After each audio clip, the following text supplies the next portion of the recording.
Welcome back to the Cinema Sessions. My name is Keith, and as always, I'm joined by Seamus. Hello. Before superheroes became polished, predictable, and part of a cinematic universe, there was Darkman, a film where the hero isn't really a hero, the science doesn't go to plan, and the man at the centre of it all is slowly losing both his face and his mind. Directed by Sam Raimi and starring a completely unhinged Liam Neeson, Darkman feels like a comic book dragged through a horror film. Stacked together with revenge, tragedy, and just a touch of madness. This wasn't Batman, this wasn't Superman, this was something far stranger. So this week, we're diving into a cult classic that sits somewhere between monster movie and superhero origin story, and asking the question, is Darkman a forgotten gem or just a beautifully chaotic mess? This is the Cinema Sessions with Keith and Seamus, a Dubliner's Guide to Cinema. I think I might leave that as is. Rolling. Good man.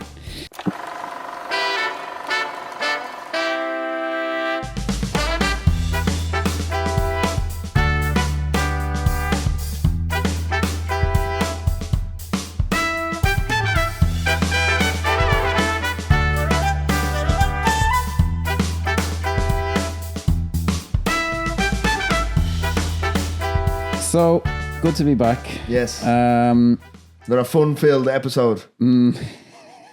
Here's hoping. So when did you first see the film in question? Because we're going to try and place it as a film that we saw, but also in the oeuvre, as the French say, of Sam Raimi. I don't know how the French pronounce it, but I tried. That's the important thing. I saw this about a week ago. Really? Yeah, when you mentioned we're going to do this, that's when I saw it. So Raimi has always been a kind of a weird one for me. Like, I'd never describe myself as a fan of Raimi, but not in any kind of negative way. Like, I mean, I enjoy the Spider-Man trilogy. Evil Dead 2 was obviously a classic. Even his most recent one, Send Help, that I saw in the cinema, very good. But he's never struck me as the type of director that I go, oh, I must now see his entire back catalogue. Do you know what I mean? Interesting. Okay, yeah. I first saw this was the first Raimi thing I would have seen, I think, and I saw it on TV. And of course, we'll get into my thoughts later. But I do remember going like, "This is weird. Like, what's going on here? This is not your average. It's very kind of a thing. Yeah, it's very tonally, very kind of almost like he doesn't because I don't know. Has he quite perfected of the Raimi style here? Yes, that's a big thing I want to get into, and my kind of confoundedness with some people's reactions to the film, but for the uninitiated, on the off chance, of which I think there are probably quite a few, yeah. It's an odd one, this one, yeah. Darkman is a science fiction action horror film from 1990, directed by Sam Raimi and written by Sam Raimi, Chuck Farrer, Ivan Raimi, Daniel Golden, and Joshua Golden, starring Liam Neeson, Frances McDormand, Colin Friels, and Larry Drake. The film follows scientist Peyton Westlake, which is a really weird name. It's an overly done name, yeah. It's a very Resident Evil name. I don't know if I don't know if you've played the Resident Evil games, but they're all kind of weird, fucking way out there names. Yeah, like, presumably some Japanese person just picking names at random. Who was brutally attacked and left horribly disfigured after discovering evidence against a corrupt developer. Using his experimental synthetic skin technology to assume new identities, Westlake becomes a vigilante Darkman and sets out to take revenge on the criminals who destroyed his life while trying to reconnect with the woman he loves. The film has a 6.4 rating on IMDb with a Metacritic critic score of 65 and a user score of 7.1. On Rotten Tomatoes, it holds a critic score of 80% and an audience score of 60%, which is nearly a prestige film kind of difference. It grossed approximately $48.8 million worldwide against a budget of about $14 million. And on a personal note, folks, don't even try to tell me that Doctor Strange 2 is really good. It just won't work. You dropped a bomb there. Yeah. I think it's all right. I saw it and I had the same feeling as I had. I would be a Sam Raimi fan. I can see what they're going for. Yeah, I had the same feeling as I had after Oh, So Great and Powerful. I was like, where is Sam Raimi? And those Red Letter Media guys who I'll talk a lot about in this one as well, I talk about them a lot. I was like, oh, there's this, that's very Raimi. This is very Raimi. And I was like, I don't see it. I thought there were bits in it that I was like, okay, that's relative. But I do understand that, yeah. It's just subsumed it's a very much... I'm trying to find the correct word. I'd argue auteur in terms of his... Really? I don't know. I just See, I'm saw, trying to find the right word to describe Raimi, and it's not. It doesn't exist in the Borg. That's the MCU. Yeah, exactly. He was just. Whereas here, subsumed by it, it's very clear Raimi-isms. You know, Raimi things that he does. Like, do you know what I mean? So again, they did a video where they ranked his movies, and they both had this. Sorry, there was two people talking on that show, and they ranked, and they had this both very high. Like I think it was number 3 on some of their lists, and I can't square with that at all. As much as I don't think the film is bad. Doctor Strange is number 3. No, sorry, Darkman. Okay. Excuse me. Doctor Strange, I can't remember where it was, but they were a little more positive on it than I was. And also Great and Powerful. I saw it, I think, once, and I was like, I don't get this. Is that the James Franco? Yeah, the James Franco thing. That was Sam Raimi, which I didn't even know that. Odd, yeah. After that, then he did. Was that after that, or was it before that? Sorry, after Spider-Man 3 and before, also he did Drag Me to Hell, which a lot of people really like. My issue with that film is really weird and idiosyncratic, but the whole film is about someone who's trying to avoid going to hell for something they did, like literally hell in the film. And I still, as a good Catholic boy growing up, I still find the idea of hell so legitimately awful and horrifying. I couldn't enjoy the film because it's kind of an Evil Dead kind of a thing. And I just was like, no, I don't like this at all. Like, I mean, I didn't hate the film. It is well made. That existential dread of, oh my God. It was just too much for me. Dirty soul. I was nearly like, no, you don't be making jokes about it. I swear that's how I felt to that film. But as I think I saw this on TV in the 90s, and I was like, that's interesting. But I wouldn't have gone back and revisited it. But then I saw Evil Dead 2 just randomly on TV one night, and it was like, holy fuck, who is this guy? And that made me want to watch everything. 3 years after. This came out after Darkman, He just did it. He did it just after Evil Dead 2 and before Army of Darkness, which is the third Evil Dead film. Do you know what the strange thing I found about this is? Right now, obviously, I'm very much a latecomer to Darkman. But this feels, even though it came out after Evil Dead 2, it feels like he perfected his style in Evil Dead 2 and then kind of... I know, yeah, this is a very... It's like this was made before it, and then he finally ironed out the kinks in Evil Dead 2. Apart from like the budget thing, I can kind of see but yeah, his style is essentially spot on in Evil Dead 2, and then this is like, it's not quite there yet. It's like he's figuring it out. Do you know what I mean? Yeah, very much so. Yeah. Well, he again, like those guys on Reddit, they put this above. Like one of them had a big issue with Spider-Man because he's like, in the comics, Spider-Man's a bit of an asshole and Tobey Maguire's too nice. And I'm like, well, I've never read the comics, so I just think Tobey Maguire's fucking brilliant, and I love those movies. This does feel like a dry run for the Spider-Man movies. That's what I was going to get to. Like, because I don't know. In my research, I only found out this morning. It's hot off the press for me, like that. He was actually trying, before Tim Burton got Batman, Raimi was very much trying to pitch himself to the studio to take over Batman. Yeah. I'd heard he wanted to do The Shadow, which they ended up making with Alec Baldwin. There was a load of these kind of Darkman, The Shadow, and then you had Phantom. I know, yeah. Well, The Shadow and The Phantom were not comic books strictly. They were serials or something like that, which is, I don't know, comic book guys will tell you it's a bit different. But the story, because Bruce Campbell's, who we all wish good health to, by the way, in his autobiography, there's a little chapter on this, and Sam Raimi tells a story of he couldn't do The Shadow, so he was developing this, and he said, this is how it got green lit, was I said, look, he said to the studio, I've been working on this for 3 years. If you don't call me by 10 o'clock and tell me it's a green light, I'll just assume you don't want to make it. And he said 10 o'clock came and went. He popped some champagne. He was like, at least I can move on. And he said, they called me at 11 o'clock and said, all right, we'll do it. And he's like, they just love screwing with you. And I was like, jeez, that's awful.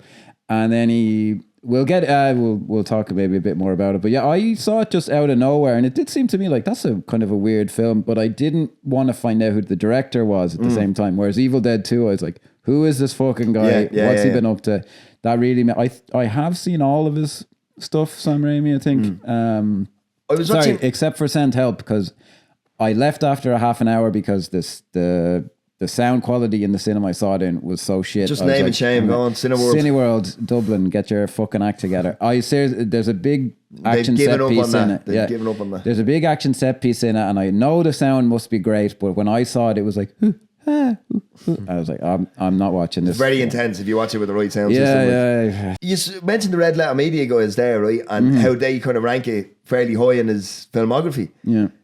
See, I watched the Blu-ray version and saw an interview with Liam Neeson. And even the way the reverence he speaks about this film, and I think genuinely that there's something that's probably lost on me here, because he talks about the romance between Neeson's character, Peyton Westlake, and Frances McDormand, and how, now I know a lot of actors take themselves way too seriously. Like, we look at a film like this and say, this must have been a battle of laughs, but people are all very serious about what they're doing, like, do you know what I mean? Which can be lost on an audience. Which why a lot of people think actors are fucking wankers. You know what I mean? Let's call it, because it's like, what do you take it? It's a comedy. Surely you had loads of fun, but people don't. It's a lot of work to do these things. Yeah, Like, so apparently so. Yeah. But I got that feeling. I was like, hang on, you're way too invested in this. Do you know what I mean? It's funny, yeah. And I think maybe it's the Irish sensibility or something. I don't know, but it's like when you look at the Red Letter Media guys saying about how highly they thought, but maybe they're connecting with themes in it that we're just not. Because I mean, at the end of the day, I just saw this as a fucking live action comic book hoo-ha. I didn't read any deeper into it. Like, well, it's funny, man, and we'll jump into the film, because my big issue with it is I at the time, now when I first thought I couldn't tell, but now I know the story of it, I can just kind of see a film that seems to have been cut to pieces by the studio, because it opens up, and even the opening scene, I'm like, this doesn't feel like it's supposed to be an opening scene. It doesn't have that vibe I have to mention this. I had his name as well. I can't think of it, but the black guy gangster. He's from Boys in the Hood, which we mentioned on Ghosts of Mars. Oh yeah, he's the racist cop. He's a racist cop, and it's so funny because he's such a caricature. He's so funny where it's not meant to be funny in Boys in the Hood, like. And then he's completely aped in Don't Be a Menace in the Hood. That's when the boys are drinking juice in the Hood by Bernie Mac. I hate black pepper. It's like hilarious. Like, but he's effective in this. But I just had to mention him. Like, I know him mostly from the notoriously horribly racist early episode of Star Trek: The Next Generation, and like he does look.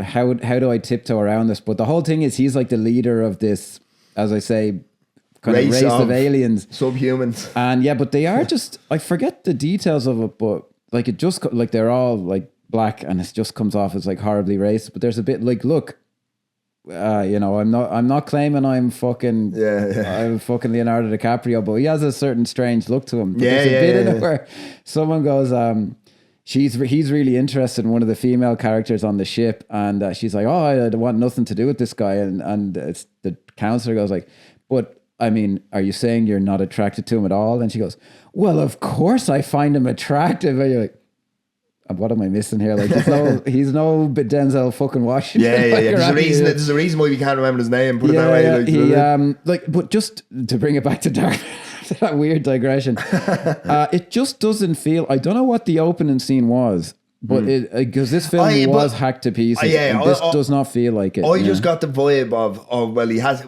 It's a complete, from the ground up, world building exercise. So we need to see who the big bad guys are. Like, do you know what I mean? Yeah, as an introduction to him, but as the opening of a movie, I'm like, it doesn't feel like it was designed to be that way. Because it's funny you were mentioning about like Liam Neeson and the romance, because in the Bruce Campbell autobiography, they actually thought, because I was watching I believe it was the costume designer, or maybe it was makeup effects, and they were saying that all the early work on this was for Bruce Campbell to be Darkman. Is that right? Yeah. There's mixed things on it. Apparently he once said, no, I was never really up for it. I know Raimi must have wanted him to do it. But see, the thing is, the way, from what I can see, is that maybe that's true. Maybe all things are true at the same time, because the makeup effects artist just basically went on the assumption, it sounds like, that it's going to be Bruce Campbell. And then when he was told it was Liam Neeson, he was like, who?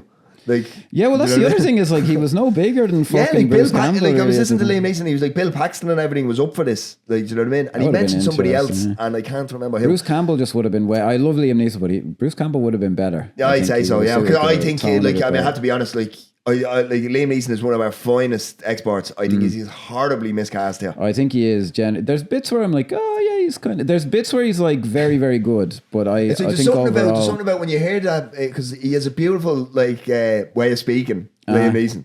because it's funny enough. I think it's better here. I think in his older years, he's found it hard to jump into an accent. He just kind of sticks with that kind of northern accent, but it pops up here sometimes. And it just sometimes when I hear it, I just feel like I'm watching Taken running through with. Do you know what I mean? Yeah. No, it's. I think he is horribly miscast. I think I wouldn't go horribly, but I do. I don't think his persona suits the tone of the film very well. But in the Bruce Campbell thing, he said he got to see like every day there because he was working in post production on the sound for some reason. Bruce Campbell, and he said it'd be a different genre every time I watched it. Like sometimes it was nearly a romance with some action in it. So I'd imagine there was a lot. He said Frances McDormand was like she came in for some sound. He's like, wait a minute.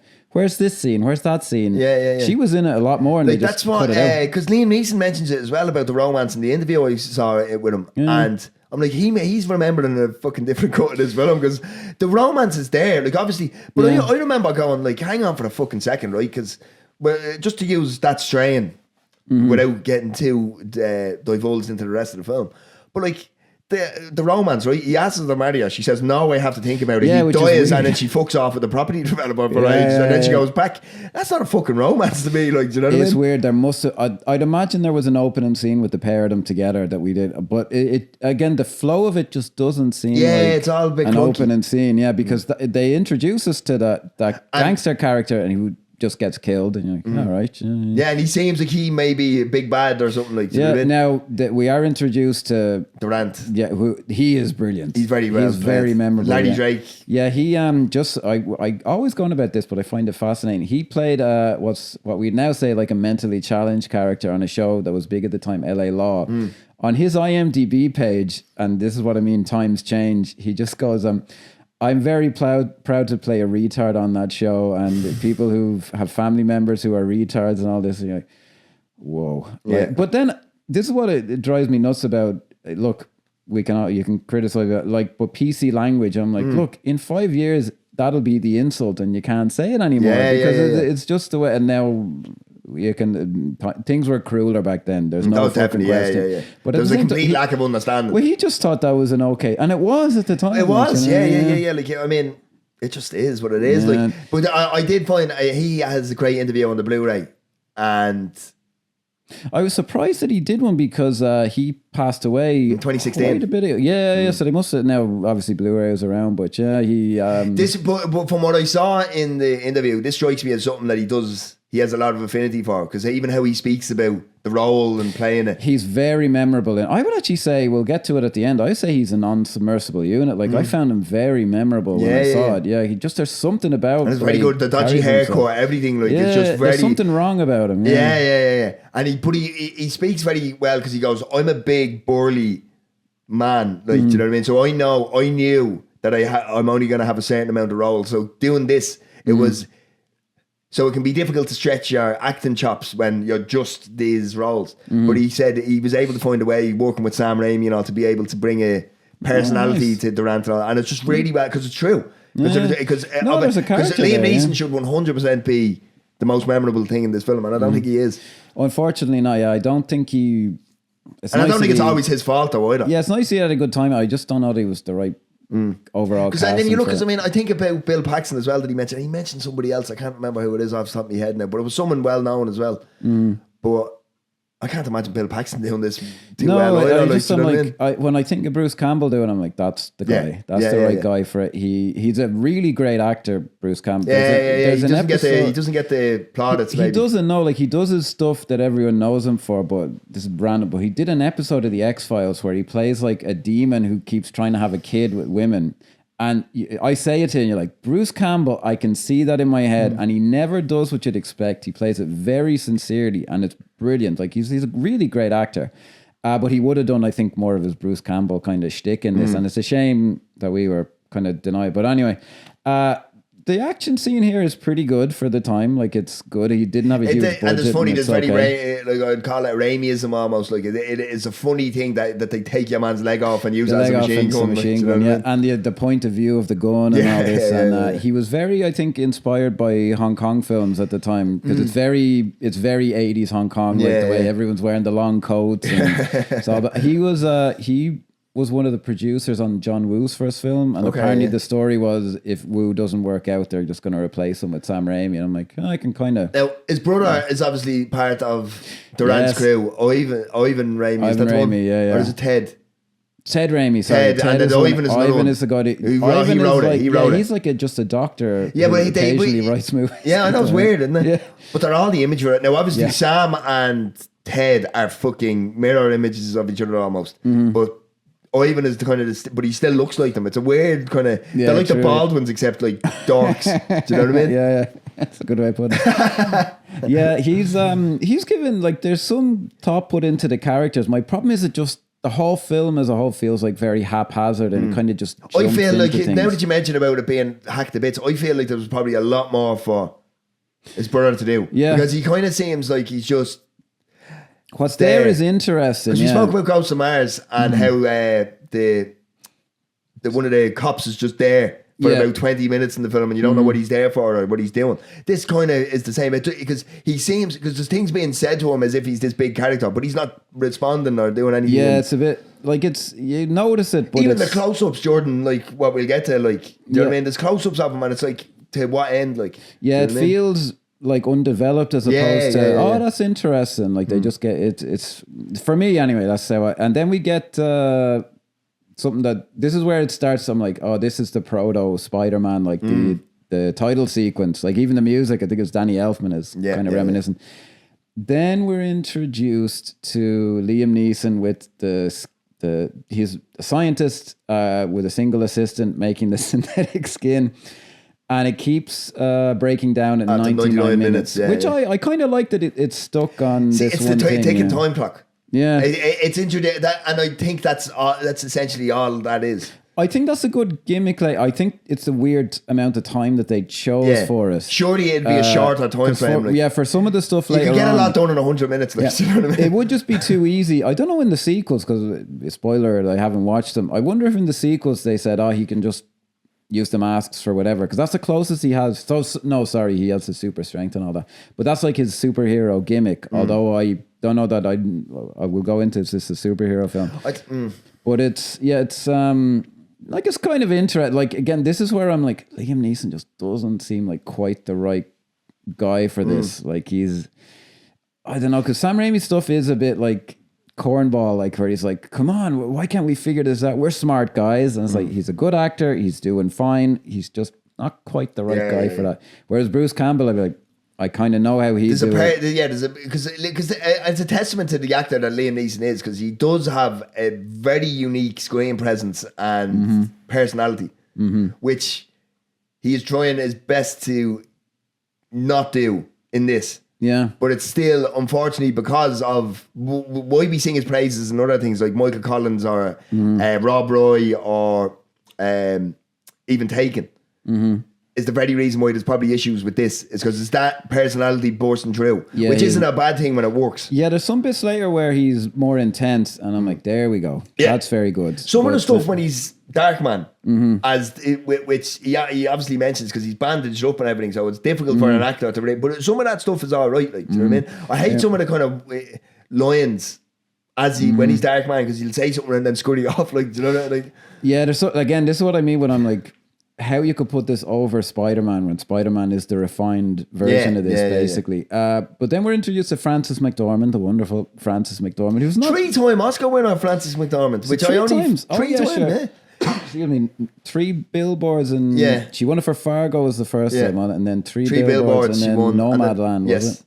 Okay. And fair play to her. Yeah, she's great. Because she's one of these actors that maybe I'm being unfair, but you could easily forget who she is. And she's one of them for a lot of people, I would imagine, is, so and so, yeah. No, she's not. But she's fantastic in everything. Yeah, she's not what you might expect for Born After Eden is not a great film by any stretch. Have you seen it? Born After Eden? Sorry, I have. Yeah. She's brilliant in that. Yeah. She almost, her and Brad Pitt. But overall, it's not a great film, but she's fucking brilliant. No, she's very good in this as well, even though she's not given a huge lot. Yeah. She's almost a victim of like typical, like just not with female fucking. She's. Well, I can't remember where I saw this, but I think I heard it was somehow directly from Sam Raimi himself, and he was like, it was more challenging working that, in that she challenged him. Like she's married to one of the Coen brothers. They're friends with Sam Raimi. And I think she was really like, no, like pushing him as a director. Like, why would I do this? What's the meaning of this? And she's very, very good. I do like the scene where they're looking at old photos of themselves and like there's a picture of like a teenage Liam Neeson and just from like, if you cut out like just the background of it, you're like, that's Ireland. There's something about him like, I recognize all of that. That's Ireland somehow. Then this is my problem then though. It cuts from that, so there's kind of a love scene and then... Weird love scene. Yeah. Like this thing, it cuts to like the silhouette.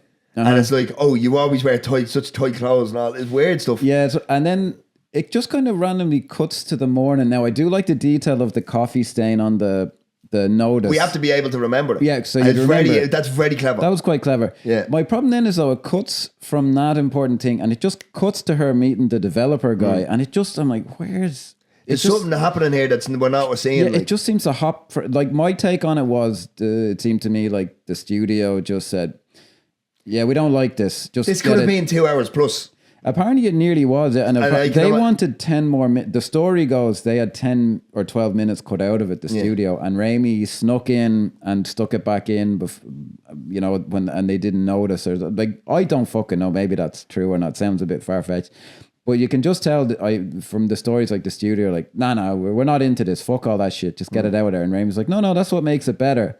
We don't care. We think the film's shit. Just get rid of it. So it just jumps around. Now, I think the guy, Colin Friels is his name, playing the developer. What's his name? Stracker or something like that. Stracker. I think he's great. He's very good. I think he almost falls into twiddling the fucking because at this stage there's no time wasted, like that's not a spoiler, like we find out he's part it's very well, you can infer that he's part of what I thought worked about it was villain. I found him very believably sociopathic though, because in that scene I'm like, I know there's something off with this guy, but I could see why she wouldn't think that there is, if that makes sense. Yeah. Like the way he there's just something like reptilian about him, like where he's like, he just kind of goes, okay, yeah, it was a bribe, you caught me, but look at what I'm doing. But he doesn't care. But like I can, I hate to bring him up, but I just thought like this is very much. I can imagine Trump in that situation. Do you know what I mean?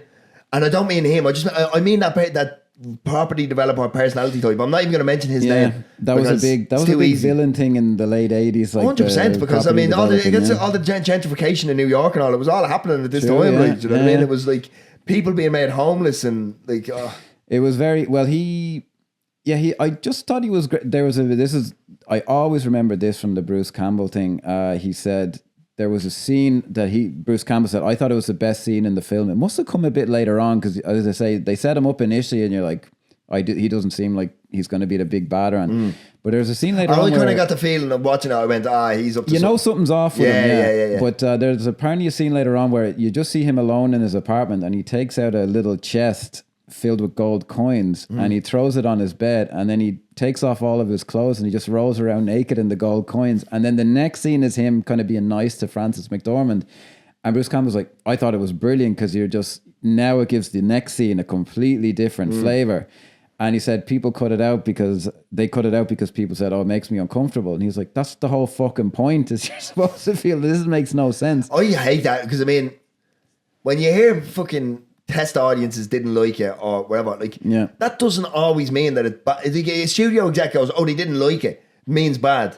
No. They didn't like it. Maybe they're not fucking meant to like it. Yes. Do you know what I mean? Maybe you're meant to go, ooh. Yeah, it's ludicrous, but then who would have thought? But I found him very good. He doesn't see. I think he worked on a TV show in Australia or something. He's British. He's an Australian actor. Or is he Australian? I think he's Australian. Yeah. I just thought he was very good. He's surely he was on fucking Neighbours or something. I wonder. He was on some show called Water Rats or something. I fucking don't know. Now your man Durant is more memorable, but I always thought like he's good because really and like I mean obviously I don't think we're spoiling anything by just saying like he is a villain. Do you know what I mean? Yeah. Oh yeah. And it does make sense, the whole thing of because he puts Durant forward as the big guy.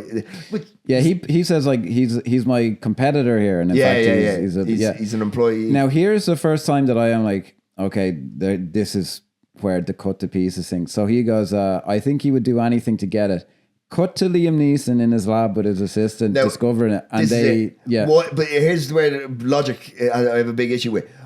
Although they're fucking vicious gangsters, sociopaths, the whole 9 yards, whatever you want, I don't think they'd know surely that it's nothing to do with Peyton Westlake. It's his wife. Yeah, it's weird. Yeah, it's not done properly. Like, well, what? So at the start of the scene, and this never comes into it, which I find weird, though it ties into the name of the film. The lights go out at 98 minutes or whatever when they're trying to skin again. And it's like, it's the light. That's the trick. Now we know what the key is. And then I'm like, but they never, now maybe it was cut out, but they never make it clear later. Okay, if I keep the mask in my jacket, it's in the dark, so I can use it, or I need to hide in the dark. They don't make a big thing out of it. They make a big thing out of the countdown to, I've 99 minutes in the mask, but that's... But surely I know there's times like he has to do the collections and he's impersonating all the goons. Which has to be during the day. Yeah, that's some of the best stuff in the film. That makes sense and it works. Yeah. But why else isn't he why every time we see him at night, does he not have skin on when it works? Good question. Do you know what I mean? We see him, I suppose you have to see it. Makeup artistry in this is fantastic. It's very good. It's great. Yeah, very, very good. Like, it's probably the best part of the character in any way. But so you do have to show him off a bit. Well, it's a bit weird as well because they call it synthetic skin, but then there's bits later on where it's like, but it is just a mask. Yeah, like, yeah. Like they literally pull off, and he still has the bandages on under the mask a lot of the time. I'm like, but it's synthetic skin, like what the fuck? But they just show up way too quick. Like there's absolutely no bridge between those two scenes, and even the shot. Like, I mean, I know you can be blue in the face rewriting things to try and make them better. But like even Francis McDormand in the taxi going, that was a bit weird. He's a bit strange, something like that. And then a shot of them rolling up. But that's what I mean. The studio obviously just didn't give a shit because they were like, no, we need a little grey snow between. No, what are you talking about? Just get no interest in making it better. Just make it shorter. Yeah. Although apparently Sam Raimi said he liked how they marketed it. He said they marketed it into being a hit because it was like, who is Darkman, and thought it was good. Now, this is what I mean when I say I'm amazed it's put up this high. I think a lot of the stuff that happens in the scene where they, beat the shit out of him, I'm like, this is classic Sam Raimi stuff. It seems off to me. It doesn't quite work. Maybe it's because it's Liam Neeson, but like the bit where they're smashing his head into all the stuff, like that's classic Sam Raimi torturing the main character. I'm like, it just doesn't seem there's something that quite right. I think maybe Neeson has something to do with it.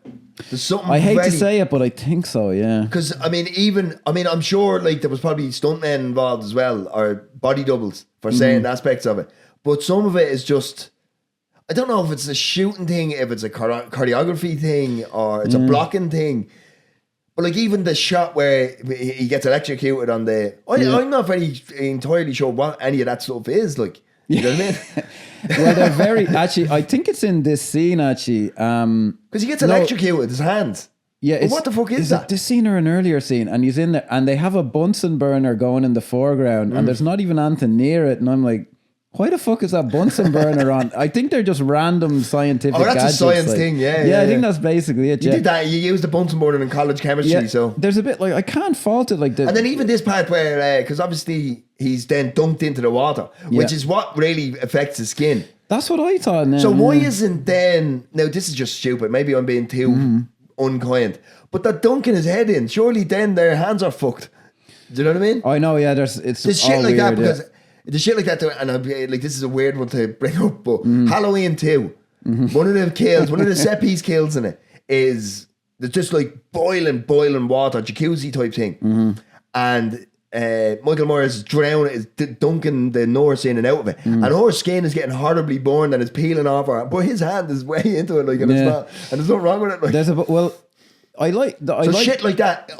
That type of fucking logic I can't forgive. Like, I don't care if it's a slapstick comic book. Like, have him hold him by the scruff rather than the back of the head. Yeah, I noticed it too. Yeah, and it's just annoying. Like, I like how they're just schoolboy bullies who are they're sadistic. Like, I like that. And I did like how he had to coax Ted Raimi into killing the guy because there's obviously like kind of a gay thing going on between Durant and that character. And like he's like, "Oh, you did well, my boy." At the end, you're like, "Oh, that's like it's a nice kind of a weird affect to it." Yeah. But there's a bit like there's a shot of Liam Neeson where they're electrocuting both of his hands, and he's like, and I'm like, but it seems like you could have added an effect there or something because it's just him going. But my thing is, I'm like, he's doing as good of a job as Liam Neeson possibly could. And it's just not. It should be Bruce Campbell. That's going to be a drum I beat a fair bit. And then I did find it weird. I thought it was a nice again sadistic detail of the gas going, and he does the little Americans know the name of that yoke, but the little birdie thing that goes back. It speaks to the character of Durant.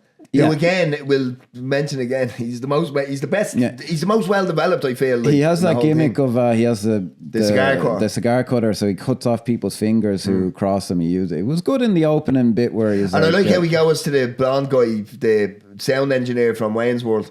Yeah, I had to look him up, but I know that. No, because I looked at him and went, "Where the fuck do I know him from?" Like, I thought he was one of the henchmen in the mask. Yes, the blonde guy in the mask. Yeah, that's 100%. I meant that's him. It's not him though. Yeah, no. He's a guy in. I think it's Wayne's World 2. He's in both of them. No, sorry, he's in both of them. But there's the bit people might remember is in Wayne's World 1 when Garth is left alone on the show because Wayne stormed out. He's the guy who goes, anyone ever see that scene in Scanners where the dude's head blew up? I'm pretty sure that's him. Yeah, that's him. I swore it was one of the guys from the mask. I remember because it's, but when I actually looked at the two images of them, they look nothing alike. It's just a long blonde hair. But I 100% agree. That's exactly what I meant. Well, he looks like a fucking male model in this. Like, the way the hair's done, he's always wearing suits. Unbelievable, and all like, this. do you know what I mean? But Durant says to him, "Get me the assistant's fingers or whatever." Yeah. I think he says, "Get me the Asian's fingers." Yeah, something like that. He would look. He's a bad guy, you know. Yeah. And then there's that cool shot of the explosion where and then Liam Neeson just goes like, "Oh!" That's really cool. That's very good. That's very good. Yeah. Well, I was thinking a lot during this of like there are certain people because people are like, "Oh, it's all just CGI now and all this." When I look at this film, I am like, Sam Raimi is someone who was crying out for, I need to be able to do these shots, but I need to be able to do them well and better. He was someone who's like, I think his filmmaking improved with CG because he was always wanting to do stuff like, now, would Evil Dead 2 be better with CG? No. But some of the practical stuff in this is a bit clunky. Yeah. Especially the kind of helicopter car chase later, I was like, this would have been better if it had CGI, green screen. Yeah, because it's cool. Like, it's great that there's actually someone. We'll talk about that. The certain aspects of it, okay? That is an example of the helicopter. But throughout it, where I feel it adds to the charm that the film does have at times. It does, and it does. I'll get into it when we talk about the helicopter chase. I was able to, like, even the explosion here. Like, it's clear, like, do you know what I mean? That's cool. Like, there's bits that are great. But and that adds to because I feel like that's pulled straight from a comic book strip. Yeah. Do you know what I mean? Some of that stuff has a real, like, some of the optical effects has a cool look. And then there's other bits where I'm like, it would have been better now if he could have just, Like, because obviously what happens here is he's exploded. So the next shot is Francis McDormand gets out of a taxi. That's great. This is, but they've transitioned from there to the funeral. Yeah. It's like, what? It's a bit weird, but it is kind of because it's clever, not good. But it's not good. If you look at it now, I don't know if you watched it on the laser. I don't know. You mightn't. The quality mightn't. I watched it on the Blu-ray, and it is so bad because she actually moves. Oh, really? It's like a millimeter. She's in a just ever so slightly different position when it transitions. So you see it, and the fade starts, and it's like, okay, this is good, but then she moves. It's it's slight. Well, that's what I mean. Something when I say, but that's lazy fucking film. I think I think that was difficult at the time. But again, like in CGI, nowadays the good CGI that'd be trivial to do. And for anyone not watching, I watched this on a laser disc, which is full screen. It's not even widescreen, which I don't think helps this particular film. I would have liked to have seen it properly widescreen. Actually, a beautiful laser disc. The cover is very cool. Yeah, it's the classic kind of poster, but it's gorgeous. Even on the back now, it's all in Chinese or Japanese. So, you know what I mean? But I'll let the comments correct you. Leave that incorrect, and someone will correct us. We'll get engagement. But it's a great cover. It's a really great poster. Yeah, am I wrong? Japanese. Yeah, Japanese. It's a really great cover. It's all going down. Yeah. Is it all? That's the OB on the strip. Yeah, it has its value because it has an OB strip. Yeah, I'll make a hames of it. So then we go from the funeral to Francis McDormand quickly getting over. Yeah, that again, I like your man's performance. Well, that's what you say. How do you get over something? You get under something else. Yeah, like, do you know what I mean? That's Francis McDormand all over. There's a bit in it where he goes, I know what you're going through. I really do. And I'm like, is that referencing something that was left out? Because I was like, if he had a bit of a backstory where, you know, he had a this tragic again though himself. is just a bit fucking. Because he comes over to her and attempts to say, "Are you going to give me that fucking memorandum hang on again?" though. No, he's escaped from the hospital by this stage, which we skipped over because he's watching through the window. But just to finish, we'll talk about that scene and we'll double back. Because it is, because this is the we don't know. We can just go straight into the hospital where he breaks out because this is a lot of exposition of. It's the doctor basically. He has superhuman strength and he has a rage. It's relatively well done now. That's Jenny Agutter, I think is how you say it. Who's kind of a British actress who was in An American Werewolf in London. Okay, yeah. And I love that film. I thought she was pretty good. I think that scene is like the comic book. Again, you mentioned it there about Neeson. She's doing amazing work, but I don't think I think it's a bit flat in terms of the writing of what she's being asked to. Because it's basically just, we're not going to actually show you any of this, but this is what it is. Yeah, do you know what I mean? This is why he's strapped up. He has superhuman strength. I like the callousness of it though. But I don't get like they sever a nerve in his face, which means he can no longer feel pain. So now all of a sudden he's superhuman strength. Like that, it doesn't come mustard from me. I think they just say like the adrenaline flows. No, because what happens? Yeah, it flows unchecked because his brain because it doesn't have the sensory.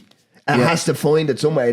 So the emotions are overdone. And then actually, do you know what? Now that I'm actually fleshing that out, saying it out loud, it actually does make it interesting because obviously the brain, what we see is trivial, like we're touching, we're sitting. That's all keeping the brain engaged. Like I feel myself sitting down. And without that, what does the brain do? There's a weird bit later on. So I like that bit well enough now. I think I like it a bit more than you. And I like the flashes where he's going nuts and all this. That's again, I'm like, he perfected that later on. But there's a bit, I found this weird. He's in his lab. I think it's soon after this. And is that when he goes and this has been destroyed? Yeah, he tries to talk to Francis McDormand, but he builds a new lab and his hand catches on fire. And then he goes, my hands, they took my hands. I'm like, do you not know you're fucked up already? I just thought that was weird because they spend a lot of time on that. And you can kind of do the X, Y, Z. Again, but this is where I think Neeson, he's probably doing exactly what he's told to be doing, but he's very over the top or something. I don't know. I think it is a casting thing. It's not. Have you noticed even the cover there? Like, I'm just after picking it up here, and I believe it's the same here. That's not what he looks like. Yeah. Like for anybody who can't see, maybe this one is hard to see on, but. The eyes, it's like slits. No, that's cooler. Yeah. But even that is the same. Like if you look at like his eyes aren't like that. It's over one. No, it's more stylized. Yeah. It's interesting. So I think then he sees them so he's like, I'm going to get these fuckers. So he's kind of following Francis McDormand, sees her at the party. I do like the detail of Durant going to Ted Raimi. He's like, could I get you a martini? He's like, yes. Now, yes, I would really again, like one. Logic, big issue. Maybe there's something cut out. Yeah. But this pissed me off because he goes, yes, I'd love a martini. And then bang, he's in an alleyway. Like, fuck off. I did find it really weird. I was like, he's walking home from this big high society. Well, maybe he's not walking home. Maybe Durant is somewhere. Like, do you know what I mean? Who knows? Well, there's an interesting cutscene. Yeah. I do like what they do after that, though. Like, the conversation here with Francis McDormand, this is too quick. Now, maybe it is. It's something because she gets over him. It feels like she gets over him very quick. Oh, do you know what I do with grief? I dance. Yeah. So it's very harebrained or something. And it's not clear on like how long has gone by. And it's a bit. And I think the idea is maybe this is what Neeson was responding to, like, or when she was talking about bits being cut, is like maybe she did actually had a fully fleshed out relationship with your man because she was so blah blah blah blah. And there must have been a lot more of that because it just does not read that well in the film. I do like the kind of torture scene of Ted Raimi and then where he sticks him up on the yoke. And I remember being like, the way that they sped up the cars, I remember at the time being like, Oh, it didn't seem as stupid. What do you reckon? How do you reckon they did the whole him? Because obviously, what's he standing on? Do you reckon he's just standing and he's doing this? Or? What's weird? Yeah, there's bits in it where he nearly looks like a dummy or something. Yeah. Like, but that's him. But it is him as far as I know. Yeah. But then, see, the problem I have here is there's bits like that where he's very fluid looking and he's very. Yeah. But then there's bits where his arms are leaning on the asphalt. Like yeah, they must have been using manhole, different techniques. I'd say they just use a very long lens for some of it, and then the cars driving miles away from him. But I do like that. That's kind of good. Then we get into some of his Darkman as private investigator. So he's taking pictures of the henchmen. So but this type of stuff, right now. I know they've taken pictures of the henchmen and all, but when he's actually Darkman and he's in his newfound lab and the disused building and stuff, there's something very old school monsters, universal monsters about the whole thing. Like, I'm happy you brought that up because I had never considered this, but the guys on the Red Letter Media, they hit it perfectly. They said this is actually really more of an old Universal horror movie. Phantom of the Opera. It's very Phantom of the Opera. Yeah. He even looks like him a lot of the time. And I think if you see it as through that prism, not a superhero, not a. Yeah, it makes more sense. Yeah, because he doesn't become a hero. He becomes like a dark. Sorry to be fucking over obvious, but he is not like it's not like Spider-Man at the end or Superman or even Batman. It's like I can't live among people anymore. Yeah. I need to be locked away. Like very Phantom of the Opera. Yeah. But like if you look at it through that prism, it's very much. And even if you watch some of the older monster movies, like do you know what I mean? There is 100% inspiration and elements of that on play here. Like, do you know what I mean? No, it's I have to give special props to everyone later in the film who is playing. It has Darkman in disguise. Yeah. They're all brilliant. I can't remember this guy's name, but the bald guy. Arnie Slaw. Yeah, I believe he's still with us and I feel terrible, but whatever way they styled him in this, you are just like, ooh. Like he is just memorably horrific looking. Like you're just like, oh Jesus. Do you see when he's lying down and he's asleep in the bed? I know, yeah.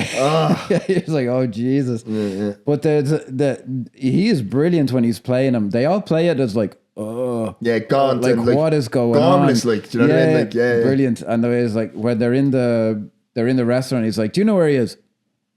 No. He's like, yeah. Well, that's what a guy who. But I do like to say, I believe he's Indian or maybe he's Mexican.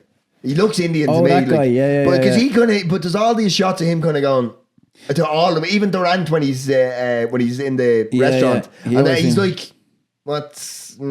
He seems to kind of have something like, what are you feeling okay? And all this. But this is again though what I mean. I don't know if in any cut of the film this made any sense. So your man makes a pickup of some money in a restaurant. Liam Neeson as this guy makes a pickup in the restaurant, and then he leaves with the money, and then it cuts, and one of the guys who gave him the money in the restaurant is the guy who kicks open his door, and then Durant walks in. And the guy he's brilliant. The guy is like, oh, Mr. I guess I missed a pickup. And he just plays it like so completely innocent. And Durant is having none of it. And he finds the fucking... He finds the plane tickets he's going to run off. With his boyfriend. And he's not happy yet. I think I know what you're going to say, so go on. So then, it's like, what does he say? He says, have a nice flight. And he just immediately... And that's a really great stunt, whatever way they filmed it. He lands in the car outside, and it's a great detail that the woman sees him and then sees Liam Neeson wearing the mask. But I'm like... How much time has passed? Yeah, it's not all in one 99-minute fucking stretch. Yeah, because why would you be that angry about the money? Maybe he just broke down somewhere. Yeah, like, you know what happened? Surely days have gone by. Yeah, because it's the same guy he just met in the restaurant. I'm like, that doesn't make sense. And he's dressed the same. And he has the briefcase. It is a great detail that he's sitting there and he's acting so weird. Like he's like... And the woman is like, oh, Jesus. And that's great, but I'm like, that makes no fucking sense. Because it genuinely, again, it's a logic issue. Because it's like, surely days, at least a day has passed. And you've spent the whole time trying to contact this fella and you can't get a hold of him. And then you kick in his door going, where's the fucking money? It's also a bit weird because it's after this that he goes, he's on the roof, which is very superhero, but he goes like, what have I become? And it's like, but he already murdered Ted Raimi. Maybe that was out of fucking sequence. Who the fuck knows? Yeah.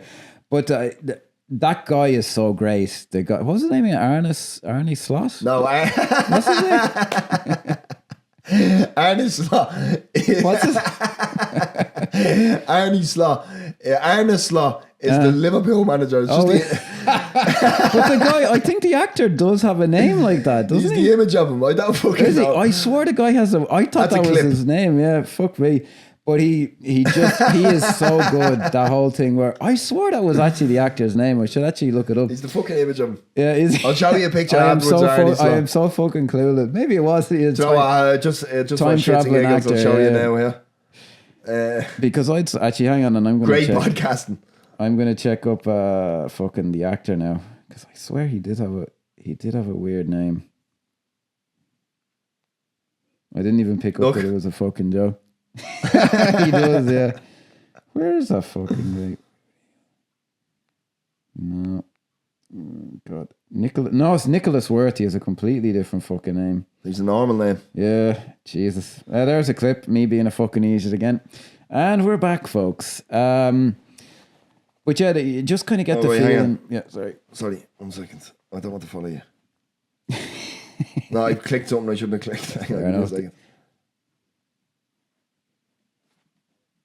No. How far are we in? Fuck. 52 minutes. But yeah, again, you get that sense of, is this all kind of jumbled and like maybe no. there was more to it where Genuinely, when I saw this, right, I assumed that this was just Raimiism, the kind of chaoticness of it. Mm-hmm. But now that you say about studio interference and all, it makes perfect sense that there's chunks of this film that it's not a Raimiism. It just doesn't make fucking sense. Just throw it out, yeah. Now I think soon after this is where Liam Neeson's casting does pay dividends. I think all the scenes where he's as himself appearing to Frances McDormand are successful because he plays it logically. Great? I don't know if it's a makeup thing. If they maybe put some powder on him, he looks different. Quite right, yeah, there's an uncanny valley, and it's just really good production design. He's so intense. Costume, he's so like, oh, what if I was a freak? And he's freaking out, and he's playing it. Well, the script says this, and this is what the character's like. So that's how I'm going to play it. I'm not going to play it normal. And I'm like, yeah, he's really, really good. That's what happens. Again, like we spoke recently about Natasha Henstridge being good at one thing and not good at the other. He's very good at this, Neeson, but he's just not great at some of the other stuff. Just not. I still haven't seen the Naked Gun that he did. I hear he's funny. It's very good. It's a bit. The only problem I have, because the reason why the Naked Gun airplane is so good is because nobody's playing the joke. Yeah, it's true. And if there's a twinge of anybody playing the joke, it can. It takes you out of it. You feel like you know what you're doing in for then. Yeah. Whereas, although he's not completely, Neeson at times feels like, I'm telling a joke here. Well, he doesn't in the scenes with McDormand. He is dead serious, and he's just like, oh, and you're like, yeah, I believe this guy is off his fucking rocker. he plays. Do you know what I got from him? As this is going to be a bit of a bleeding weird one, but I genuinely, I got vibes of. And the same intensity, it's a bit more out there than Neeson in this. But I got Anthony Perkins in Psycho 2 vibes when he's dressed. Oh yeah. When he's as himself, like with his synthetic skin on. Like I said, he's a bit more, whereas Perkins is a bit more subdued. But that kind of smoldering intensity behind the eyes. Yeah, it's no surprise he could pull that off. Oh very well. He does pay dividends there now. So then we're going into, I think this is funny now, where he impersonates Durant and he gets him arrested for the armed robbery. I'm Robert Durant. Yeah, it is ridiculous that he can impersonate his voice so well. But they even put in the scene of where he's playing the thing over and over again. Yeah. The sound, and he just, because you could have given me something better than that. I was like, are they going to do like a microchip? Because he's outside something? When he's actually finding out with the plan. He's outside recording it. Surely he just play a recording or something. But he just because you see him practicing and just getting it right. Like it is, and it like, but it is very funny the way he walks right up to the security guard, Michael J. Durant, and then actually that's a really nice cut. Robert J. Durant. Is it Robert? What did I say, Michael? Jeez, that's a really nice cut where they cut to him just like, yes, I'm Robert J. Durant, and they slap the cuffs on him. The thing that I think is amazing, and it's a testament to like Larry Drake in this instance. And Arnie Slott in the other instance. But because Larry Drake has the to great effect, but for an actor, I'd say the unfortunate thing of having to be in the same scene and same shots. Yeah. But he played because they look slightly different. There is something off and about it's it. not, but it's not just makeup or a different hairstyle or that. It's like Larry Drake's eyes are different. I know, like, yeah. It's and it's really just very. well done, He's yeah. a great actor. Like he's really good. Like I was very impressed with how he played like Liam Neeson playing him. and I think it's very funny because obviously then the Mexican guy gets it wrong and picks the wrong Durant. Oh yeah. And then he on, runs, and is that how much? Have I jumped Well, ahead there? yeah, he has the showdown with the Chinese. That's right. Gangster, Yeah. And I love the way he plays that because he's just standing there like, oh. Yeah, but I thought this was a great because he goes, "You have till the end of my cigar." And then I used to, when I first watched it, I went, well, he just doesn't know how to cut a cigar. Yeah. So this is going to be an obvious tell for anybody. But then it made fucking perfect sense. He's cut it. Cut away, yeah. You down, have very so little now- time, and the way he burns his hand. Yeah, that's cool. But that's again, this is the clunky practical effects. You should, That was a very fake hand, yeah. It's not even the fact that it's very fake hand. His fucking sleeve is here. Yeah. Do you know what I mean? Like push the sleeve. Like, do you know what I mean? Hide it more. No, it was a very fake hand. Yeah, well, like it was so fake that you're like, it did kind of ruin the effect. And it's of the held on scene, for too long. for way too long. Yeah, Just yeah. say, give me flashes of that. Like, But do you know what I mean? the idea of that scene was good, and he's great in it, Larry Drake. And then he rushes outside, and there's the pretty well done effects now for the time of the two of them together in the scene.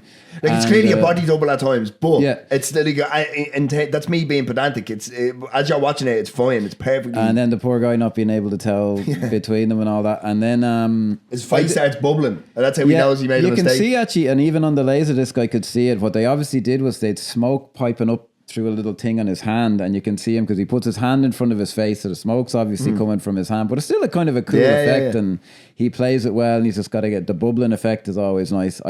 I like it in those old movies when you're like, prosthetic effects about to happen because you can see their face is kind of plasticky or whatever. So, again, to bring up Psycho 2, but Dennis Franz when he gets his face he had to putting on half a stone on his face. I know, and he looks a bit padded out there. Then it's after this that we get the. It's after this though that we get, I think, the most famous scene in it, which is the fairground scene, which is. This is pretty cool. Like, although I have a slight caveat with it, but I like the whole build up of how like weird it is, and she's like putting pressure on him to stay longer. No, but even that, like, it's because even how from a craft point of view, it starts from a high wide shot of the whole thing, and then starts cutting in close to clowns and everything. It's like it's very uncomfortable. Like, you know what I mean? Like, you're very on. Like he's having a good time. And then you have Aunt Gladys from Weapons is like one of the bleeding.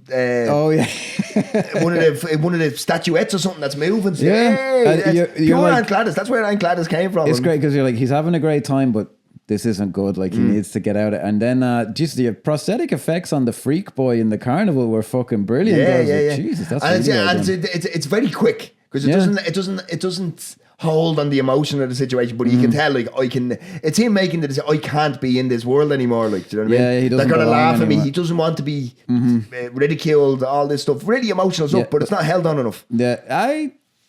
Well, where it goes ultimately is where the scene's remembered for. Now, everyone loves this scene, and I think it's great. So he's throwing like that one of them carnival things. He's throwing the ball. Rigged game, and the guy's rigging it. Now, my only problem is the carny guy. I'm like, he needs to be more OTT. He needs to be like because he plays it very flat. Like he's like, what are you gonna do about it? Yeah. He needs to be like a carny, like a real like Brooklyn, like get out of here. I'm walking here. Yeah, like that one of them, where like, he fucking pokes him with it, and the way it's Ben's thing. I love the fact that you hear it kind of crunch and not snap. Yeah. I think that's brilliant. That's very. When I first saw that, I was like, whoa. And I think it was such a bit. I never noticed how cool the follow up shot is, which is the close up on the guy to Liam Neeson, and they're all just screaming. That's very good. That's Raimi at his fucking. That's very good. That's peak Raimi. But all of that again is like the fucking like the going into his mind and the flashes and all that. I'm like. Very good, but it's not quite finished yet. Exactly, yeah. There's more to be fleshed out of it. But like, I do like the fact that it's like the cracks showing and everything's disintegrating around them, and it's just pure rage. Like, no, it's very evocative. Like it is I wouldn't go as far as to say this is like an auteurist film, but like this isn't your run of the mill. I was trying to using the word auteur. I don't like really using it, but. Because what I meant was that you can just tell that it's Raimi. It's not so much that it's an auteur the way Scorsese's an auteur. the film as a whole fell short enough that I didn't feel the need to check him out. But I knew this is not a run of the mill film. Like this is different. Yeah, no. See, the reason I knew this was Raimi is because obviously, I knew because I saw his brother. And I went, okay, right, this is it. Because at first, because if I haven't seen something, I will not Google it, like before it. Do you know what I mean? Nice. So I didn't know a lot about this, but very quickly, once I saw his brother, I went, oh, well, this is Sam Raimi. Yeah. But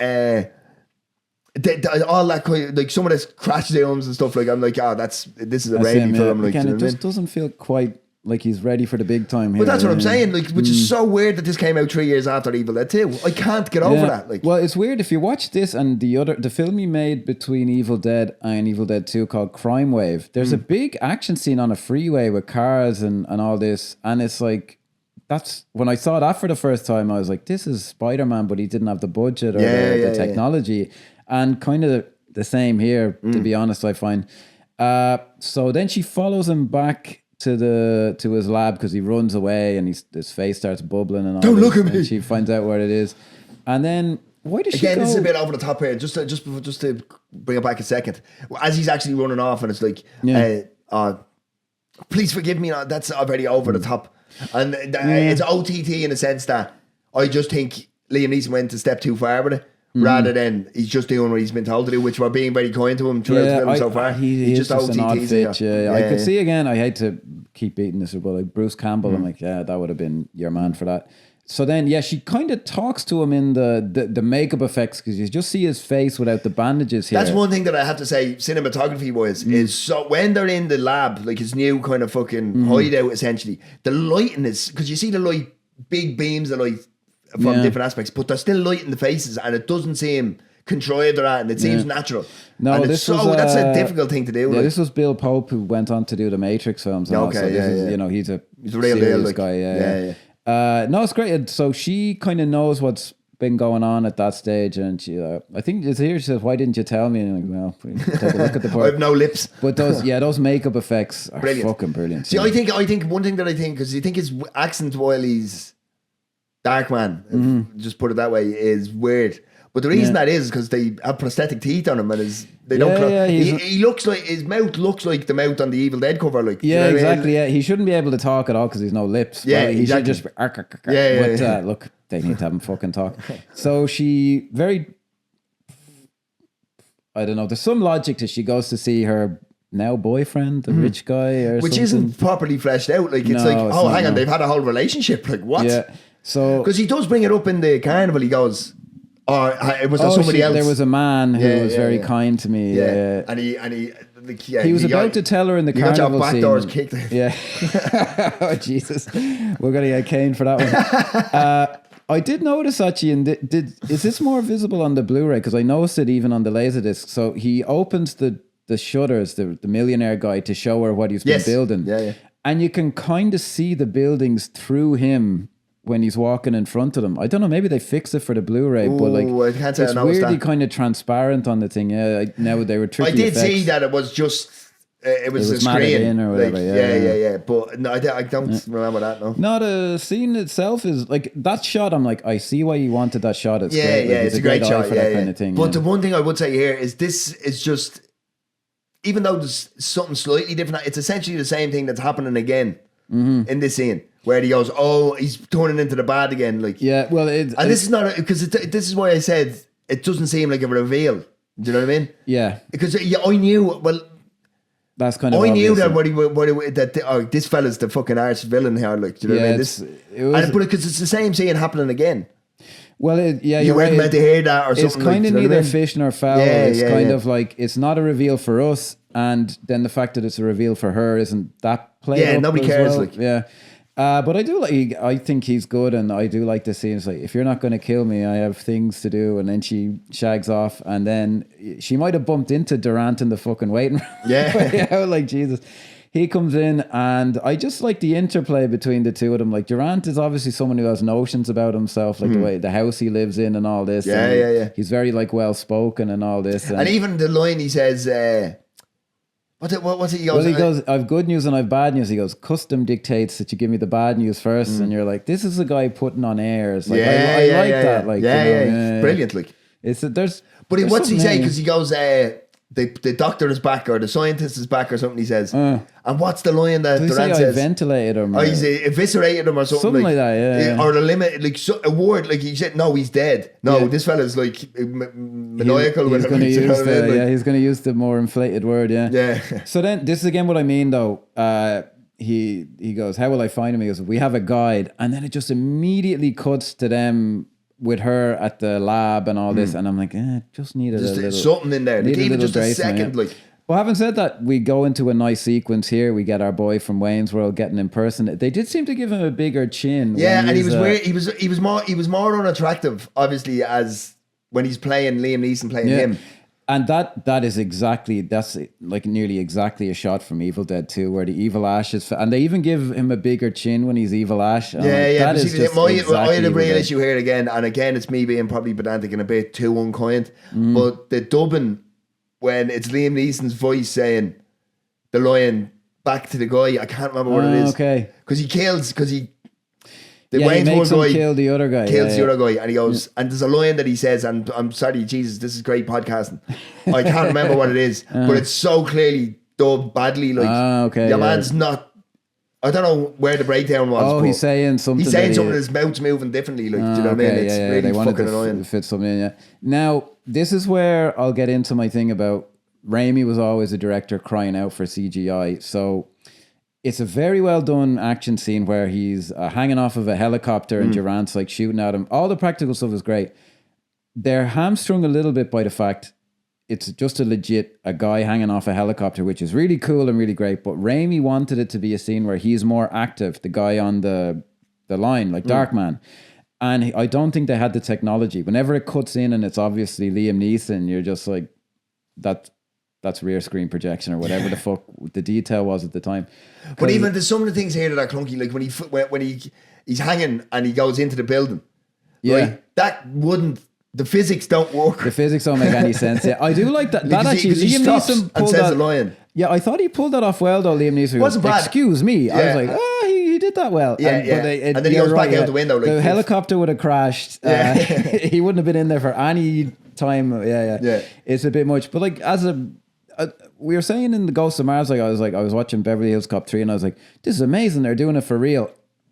But in this scene, Sam Raimi just seemed to me as like, I'd like him to be able to do a bit more, like, because it's really great and it's dangerous, but it's like, it is just shots of a stuntman hanging off a helicopter a lot of the time, which has its own charm, but that's not the scene he wanted to do, I think. So that's what I'm saying, like, when you watch Spider-Man, you're like, that's what he wanted to do, and it's fucking great. Now, obviously, the first Spider-Man in particular, people are like, there's bad special effects and all the visual effects. A mate of mine's going to kill me if I don't mention that. But the scenes are much more dynamic and the character can do more. Because Darkman is just hanging off of a helicopter for this, as great as it is. But it's still really cool, like the way they blow up all the cars. And like it seems very elaborate for a fairly not hugely budgeted film. Like you got a lot out of it. But that scene is to me hamstrung by the decade it was made in. The technology at the time, I do like how he kills Durant. That's clever, tying it onto the truck. Yes. And again, some dodgy fucking special effects where the propeller from the helicopter comes flying by him, and it's like, oh, does it? Yeah. There's not, but it's just that's something that they added. Like either the studio or Sam Raimi said, "Oh, this would be cool," long after the fact was shot. Yeah, because he doesn't react whatsoever. No, he doesn't. Now I know he's cool and all that. He's a Superman. yeah. But the fucking thing comes whizzing by his head, and he does not. You do something, like, do you know what I mean? And this is the final time I'll mention this, folks, I swear. But this again points to studio interference. It then just immediately cuts to the showdown of them showing up at a skyscraper for no fucking reason. They have Frances McDormand hostage, and normally I'd be like, yeah, no, cut out all the bullshit. But it just feels too quick. One thing I did, I totally agree with you there. But one thing I did like is when he goes Durant, because they're up high and they're walking on things, which makes no fucking sense, like really, because essentially at this stage the main bad doesn't know anything's afoot just yet. Now he's a bit suspect, which he cleverly goes, what about your kids? You don't want them to grow up without a father. And he goes, oh yeah, they do look up to me. And that's when he knows. Yeah. But why the fuck are they up there when he doesn't fully know yet? Do you know what I mean? Yeah, it's just for a good place. Yeah, It is yeah. a great place for a. It an is action cool. It climax, is great, yeah. and I do like this is where this guy again. What was his name? Do you Colin know? Friels, Colin yeah. Friels. Yeah, he gets to really. He's has something to play here. The way Yeah, he does, yeah. he has the backstory about how he used to be up here as a kid. And Yeah, everything. like, this is and a he's dancing madman, around. like, Yeah, he's dancing around like it's fucking really good. Like Yeah, he's enjoying the actor and the characters enjoying himself, and he likes. And look, fucking you've it. heard me say this before. When an actor is clearly enjoying themselves, like I mean, in certain context, it's amazing. Like Yeah. John Travolta in From Paris with Love. Yeah. He's over the top, but he's fucking looking him in face off. They're Yeah. over the top, and Having that's a why it great time, works. yeah. Like, do you know what I mean? No, Nicolas Cage and just about anything he's been in, like, Yeah, he true. loves Yeah, it. yeah. Do you know what I mean? No, it's just a good. This scene actually, the special effects are, because there's no way they obviously did that nearly at all for you. It must be a soundstage, but it looks convincing nearly all the time. Like you buy like the danger that they're in, how fucking high up they are, how thin those beams are, and all this. Yeah. It's a solid ending, yeah. And I do like that fucking massive rivet. Yeah, I was like, that's pretty cool. Yeah. I do like the when he actually, because there is a real sense of, oh, the man is gone when he drops him off. There is a real. 'Cause Yeah. I mean, I think it's just, how do I put it? Jordan, up until this point, I don't think it's been properly done. No, that was effective very well. because you were like, oh Jesus, That he's really losing himself. Yeah. Do you know what I mean? Yeah. It feels a lot of the time like he's trying to get back to himself, and there's just flashes of that I can't be around. Like for instance, at the fairground, and he sees the thing. Yeah. He's like, but when he drops him, and just that callous, I'm learning to live with things or something like that. It's just like, I'm learning to live with a I'm lot or like, okay, something. that's great. Yeah. That's Yeah. no notes. That's fucking fantastic. No, it's good. Like there's bits in it that you're like, there we go. There might have been an I genuinely love to see the 2 hour version. Yeah. Do you know what I mean? I really if would. Like, if he'd have been allowed to do it, I do love when he pulls off the mask. He goes, "You really are one ugly son of a bitch." And I'm like, but I actually like, and I love the twisted logic of it. It makes sense. He goes, "Who's the real monster, me or?" And he's basically saying, I might be a scumbag, but look at this ugly cunt. Like, isn't that what a bad guy would say? Yeah, That's what he was like. No, he does go into you just kill for revenge and all this, but I just took it as like, well, here, look at you fucking scumbag. I'm in my suit and I'm looking good. I was like, oh, that's what a sociopath would say. Yeah. It's quite good. The effects in this are, I can't think of any really dodgy ones here. I wish that they'd a better henchman with him, because he just has some random henchmen with him. And he's because here's again, I'm glad you reminded me. What happens is he kind of drops he disappears for the second Darkman. Yeah. And he drops from a height, right? Which logically makes no sense, but who cares? Like, Yeah. well, because I can forgive that in this context. And they fall. And then the henchmen just start shooting. The 2 of them are too close to each other. Yeah. Like, no sane person would shoot at his boss like that. Like, you know well, there what I is mean? a nice moment with him where Frances McDormand kind of tries to take him out, and then he gets back up and he just immediately pushes her off. Like, he's like, "You bitch!" Like, fuck. Like, he just did That's it because what he was happened, though. annoyed That at her. makes sense. Yeah, Like, yeah. yeah. He's like, who cares what the boss is going to say? You Yeah, fucking yeah. tried to kill me. Yeah, and then he drops him off, and I do remember. Geez, when would I have seen this? The mid-90s or whatever. So. He has Fuck to think. me, man. He talks to Frances McDormand, and he's like, "I gotta go." Basically, you know, I can't be around. We can't be together. Again, I I'm a bring it up monster. because I mean it does really have to be brought up multiple times, because we can be difficult with it, harsh on it at times. But the fucking practical makeup effects, they're great. unfucking believable. Very, very good. Yeah, yeah. So much care and detail and craft gone into yeah. it. Like, it's brilliant. Like, Yeah, if only John Carpenter had put that effort in on Ghosts of Mars. My God. Now, I remember watching in the 90s, and I can't remember. I know he was on Xena and like Hercules, but I never really watched those shows. But I remember when he's walking off at the end, it does like, "I am everyone, I am no man, when I am Darkman." I remember seeing Bruce Campbell and like having one of those weird reactions where I was like, why is it that guy? Because I knew who he was, and I remember kind of being slightly annoyed that I recognized you didn't the realise actor. the Raimi connection. I didn't. I wouldn't have had a clue who any of it was. So I was just like, it was one of those weird reactions people have. Sometimes like, "That's stupid. I recognize that guy." That was my reaction to it. I can't fucking explain it. I must have been seeing him on TV a lot. I saw Bruce Campbell pop up at the end and went, there's It's Bruce. Bruce Campbell, yeah. Yeah, I can't explain why that was my reaction, but you know the way some people go, "Oh, it was stupid because they hired that guy from that other movie," and you're like, what difference is that? That was my reaction at the time. That's what a cameo is. Like, you know I know, what I mean? yeah, it's a complete fucking stupid. Like, but actually, hit the mic, folks. It's been a while. Bruce Campbell, what I found great about when I first saw Evil Dead 2 was there's something about him that when people say, oh, why was he never a leading man? And I think actually that's what makes things like Evil Dead 2 amazing, because he isn't quite a leading man. When he got possessed in that film, I remember going, Jesus, what's going on? I thought he was the main character. I was just so into it. And I was he's not actually going to be the main character anymore. That's why he did better on television, because he had that, what was the TV show he was on? Burn Notice. That was, I think, for a general audience, what connected with him most. Now that you said, man, are you looking for the Evil Dead Born? It's a new one. Oh, Jesus. No, I watched the remake they did of the first one. I'm not watching any more of these. I didn't even really like the TV show that Bruce Campbell was in. I thought the first season was pretty good. I got through the second and I didn't bother with it. But there's something about him, and I mean it as a compliment, like he's slightly off kilter, and that's why he never became like, a big movie star. But I think it's what makes the stuff he's in, where he's brilliant, even more interesting. But I do remember when you see him here, like he looks like a movie star. Like he's a real handsome bastard. Like So I think maybe at the time I was like, oh, but maybe I was subconscious. I was like, he would have been a better. And do you know what? I don't think we've praised this enough, or maybe we have, but I just need to repeat it. The actors playing Liam Neeson playing them. It's fucking brilliant. Sublime. Like even Bruce Campbell at the end of it, and he's like this. He looks like he's just. It's amazing. I don't want to take anything away from the actors, but I have to imagine Raimi was keep an eye on that, because they're all brilliant. They all play. That's not an accident. The way how you were gormless. That was the perfect word, because he's like, oh. But then when but even when he snaps into when he's being Durant, it's still a bit awkward. Like he's you will give me the money. And he's like, it's like fucking great stuff. Yeah.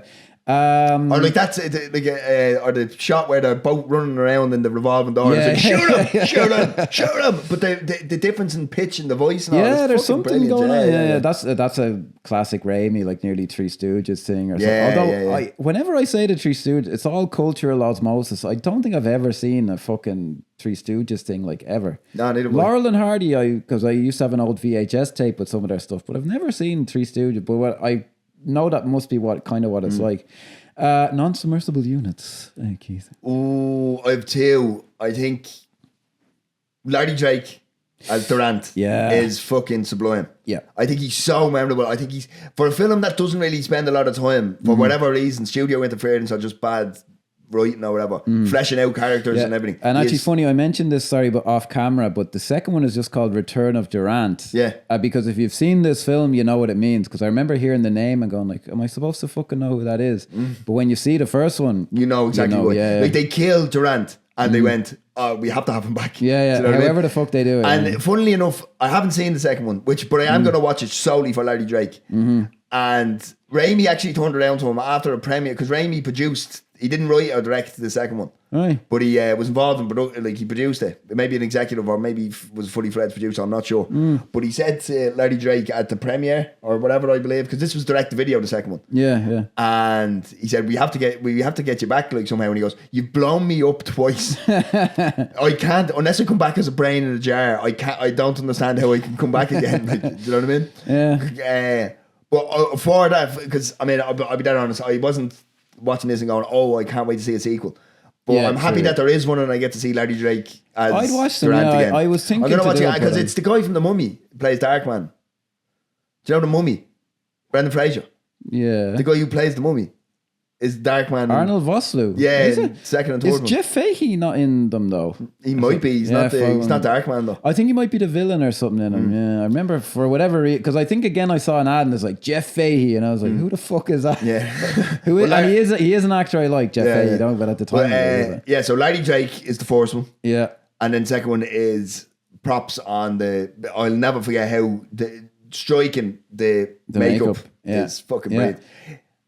Even when it's just when he's got the bandages on, it's just a real striking. It's a real throwback to an old, different era of cinema, like the Universal monsters and all. Like, yeah, it is. I think that's some of the reason it still feels a bit wonky for me. Is I think maybe if it was his full film, it'd be, this is obviously a Universal horror. I needed someone else to say it before I went, Oh yeah, because it's been they tried to make it into a superhero in the edit, it would be my guess, and it just didn't quite. But for my I'll just say the Sam Raimi touches. You go, oh yeah, like even bits that I'm like, I don't know if that really works, like the sped up bit where he's like hanging from the helicopter running across the truck. But you know, it was just short to twinkle. Sounds you notice them and you remember them, and it makes the film stand out like even more. Star rating. I think a good 3. Okay. It's not terrible, but again, it very middle of the road 3, but a good 3 at the same time. We're an inversion of Ghost of Mars. I give this a 2.5. Okay. I just think that it never quite gels in a way that I really sit back and just get into it. I was amazed that those guys put it so high on like a Sam Raimi tier list. And I don't know that it's his fault. I think one of the reasons he doesn't make as many movies as we'd all like him to is he's like, fucking, I'm sick of this. Yeah. Like he made Spider-Man and Spider-Man 2, right? Spider-Man 2, which made so much fucking money and is legit like an amazing movie. And then apparently on Spider-Man 3, they were like, what are you doing that for? No, you have to do this. You have to do this. And he's like, what? What else do I need to do here for you to leave me alone? Leave me alone, yeah. So I'd imagine it must be fucking, Jesus. I remember they asked Spike Lee about that once. He did a really long take in that Old Boy remake he did, which I don't know would have been much good anyway. But they said, I hear that was actually a really one big long take, but they cut it. What do you have to say about that? And he goes, oh, it's a tough motherfucking business. And that's all he was going to say anyway. Yeah, it must be. Imagine that, like you're Spike Lee, one of the greatest directors who ever lived. And it's like, no, Spike, I don't think you'll be doing that. With some fucking preppy white boy as well. Like I bet you as executive. It is a tough fucking business. Anyway, on that bombshell. We bid you adieu for another week. Follow us all over YouTube, Instagram, TikTok. What's your favourite Sam Raimi film? Yes, there's a question. Sound off in the comments. Have you seen Darkman 2 and 3? Yeah. Is it worth me bollocks watching? Is Darkman the best of the trilogy? Maybe it's not. Who knows? But yeah, I have to point out as well, even though the 2 sequels were straight to video, it's very rare, especially in the modern age, to just see a trilogy. True, yeah. Do you know what I mean? Because they all come back some stage. Like it doesn't exist anymore, really. Like. Yeah, who knows? They're probably rebooting this as we fucking speak. Oh, stop. Jeez, that's all we need. On that bombshell. Go on, peace out. See you guys. Bye-bye.